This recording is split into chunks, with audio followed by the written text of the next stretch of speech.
خبر شامل کرتے ہیں سوات سے، جہاں پر سوات بوائے اسکاؤٹس ایسوسی ایشن کے زیر انتظام سیاحتی اور پرفضا مقام کالام میں اسکاؤٹنگ کیمپ جاری ہیں۔ اسی حوالے سے مزید تفصیلات بتا رہی ہیں ABC نیوز کے ڈسٹرکٹ رپورٹر ضیاء اللہ اپنی اس رپورٹ میں۔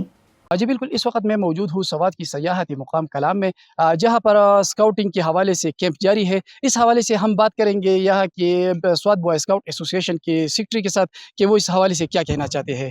جی، میرا نام شفیق رحمان ہے، میں ڈسٹرکٹ اسکاؤٹ سیکرٹری ضلع سوات ہوں اور اس جو کیمپ لگا ہے اس کا انچارج۔ جی، یہ کیمپ 1 جولائی سے شروع ہوا ہے۔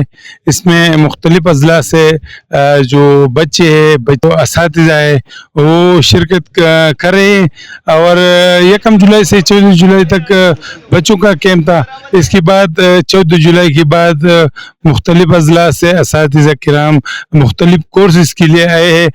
اس کا اصل مقصد ہے کہ یہ جو اساتذہ ہے یہ ٹریننگ حاصل کر کے اپنے اسکولوں میں جائیں گے اور اپنے بچوں کو یونٹ کی شکل میں جو تربیت دیں گے اور یہ صلاحیت دیں گے کہ ملک و قوم کی ترقی میں اپنا کردار کیسے ادا کرنا ہے۔ یہاں پر اسکاؤٹ آ کے ان میں خود اعتمادی پیدا کرنا، اور اسکاؤٹنگ کا اہم حصہ یہ ہے کہ بچوں میں خود اعتمادی پیدا ہونا اور اس میں ٹریکنگ اور خدمت خلق کا جذبہ پیدا کرنا اسکاؤٹنگ کی جو مین مقاصد ہے اس میں شامل ہے۔ جی